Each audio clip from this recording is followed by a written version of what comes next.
प्यारे बच्चों, नमस्कार। कैसे हैं आप?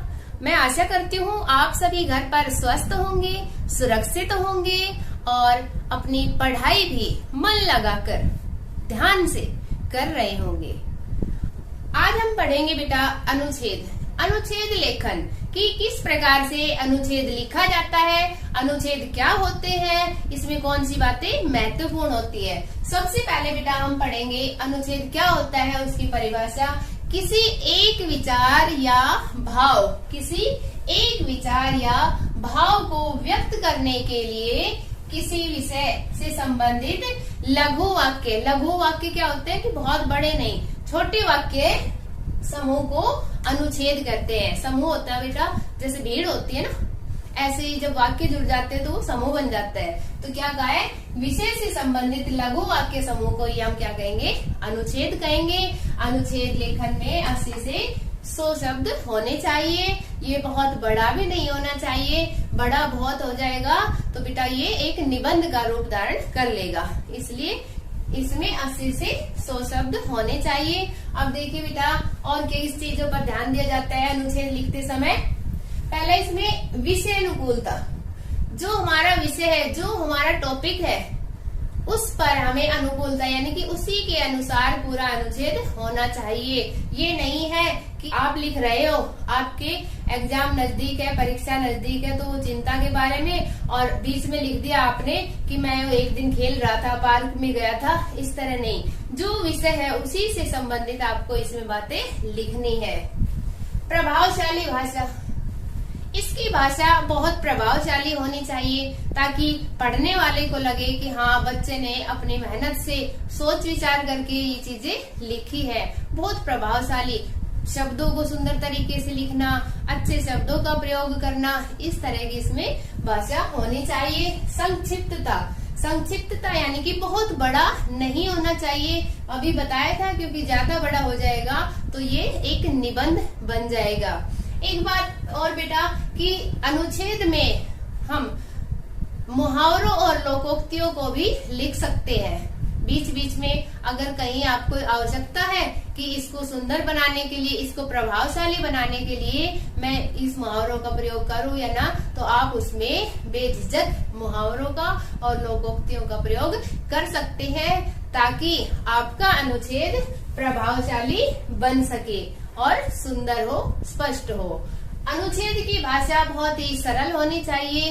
ये नहीं हो कि ऐसे शब्द लिख दो कि जिसमें पढ़ने वाला भी उलझ जाए, तो वो बहुत ही सरल और स्वाभाविक होनी चाहिए। तो आइए देखते हैं किस प्रकार से हम अनुच्छेद लिखते हैं। मान लो आपको कोई भी टॉपिक दे दिया जाता है, जैसे यहाँ पर है वर्षा ऋतु का पहला दिन, कि जब पहली बार वर्षा आई उस साल की, तो वो दिन कैसा था। तो इस बारे में, जैसे हम वर्षा के बारे में सोचते, बारिश के बारे में, तो हम अपनी कल्पना में ही उसका आनंद लेने लगते हैं कि गर्मी से छुटकारा मिल गया, ठंडी ठंडी हवाएं चलने लगी, बच्चे भी खूब खेलने लगे, बारिश में नहाने लगे, अपनी नाव तैराने लगे, घरों में पकौड़ों की खुशबू आने लगी। इस तरह की बातें हमारे दिमाग में आने लगती है। तो आइए बेटा देखो किस प्रकार से ये अनुच्छेद लिखा गया है। भीषण गर्मी में सब झुलसे जा रहे थे, बहुत तेज गर्मी पड़ रही थी, जैसा कि अभी पिछले दिनों थी, तो सब झुलसे जा रहे थे। सभी को प्रतीक्षा थी बादलों की, वर्षा की, पर बादल आते और रूठकर दूर से चले जाते। सभी इंतजार करते हैं कि कब बारिश आए और बारिश आने से, गर्मी से हमें कब राहत मिले। हम सब उनका यह खेल देखते ही रह जाते, किनका, जो बादल है उनका, कि बादल आते और ऐसा लगता बारिश होगी, लेकिन थोड़ी देर में वो गायब हो जाते। उनकी आंख मिचौली अच्छी नहीं लग रही थी। कभी बिल्कुल मौसम ऐसा हो जाता कि अभी बारिश आने वाली है, लेकिन कुछ ही देर में ऐसा लगता कि अब बारिश नहीं आएगी, तो वो आंख मिचौली जैसा लग रहा था।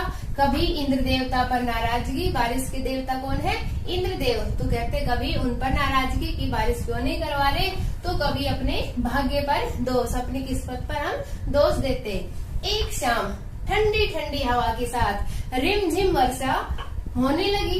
सारी प्रकृति ने जैसे स्नान कर ताजगी पाली। फिर एक दिन एक शाम को बहुत ठंडी ठंडी हवाएं चलने लगी और उससे बारिश होने लगी और ऐसा लग रहा था जैसे सभी पेड़ पौधे बिल्कुल नहा लिए हो। जहां अभी उदासी थी वहां खुशी की लहर दौड़ गई। जहां सभी गर्मी के कारण परेशान थे, उदास थे, जैसे ही बारिश आई, ठंडी ठंडी हवाएं चलने लगी तो ऐसा लग रहा था जैसे खुशी की लहर दौड़ गई। बच्चे भी खुशी से बारिश का आनंद लेने लगे। सबसे ज्यादा आनंद तो बच्चों को ही आता है, तो इसलिए बच्चे भी खुशी से बारिश में नहाने लगे, बारिश का आनंद लेने लगे। वे कागज की नाव बनाकर, जो कागज होता है उसकी नाव बना करके गड्ढों को ढूंढने लगे जिसमें पानी भरा हुआ था, ताकि वो उसमें क्या कर सके, अपनी नाव चला सके। वो आनंद मनाने लगे। बहुत ये अच्छा सुहावना मौसम हो चुका था। बारिश आने से सभी उदास चेहरे थे वो खिल गए थे। घरों में हलवे पकौड़ों की सुगंध महकने लगी। जब बारिश का मौसम होता है तो क्या खाने का मन करता है, पकौड़े, हलवा, ऐसी चीजें, गरम गरम चीजें खाने का मन करता है। मोरों के कूकने की आवाजें आने लगी थी। जब बारिश होते हैं तो मोर कूकते हैं तो उनकी बहुत ही प्यारी मधुर आवाज लगती है, उनकी आवाज आने लगी थी। रंग बिरंगा वातावरण सबको आकर्षित कर रहा था। बारिश हो रही है हल्की हल्की, और आपने देखा होगा कई बार बारिश होती रहती है, हल्की हल्की धूप भी निकल आती है और फिर क्या बन जाता है, इंद्रधनुष बन जाता है। तो कह रहे रंग बिरंगा वातावरण सबको आकर्षित कर रहा था। इतना सुंदर दृश्य हो चुका था उस समय। बारिश की फुहारों में घूमने के लिए सभी घर से बाहर निकल आए थे। गर्मी से परेशान थे, इसलिए जैसे ही बारिश आई तो सभी उनकी फुहारों में बाहर निकल आए थे। तो बेटा इस तरह से हमने लिखा वर्षा ऋतु का पहला दिन, एक अनुच्छेद, और उम्मीद करती हूँ आपको ये समझ आया होगा।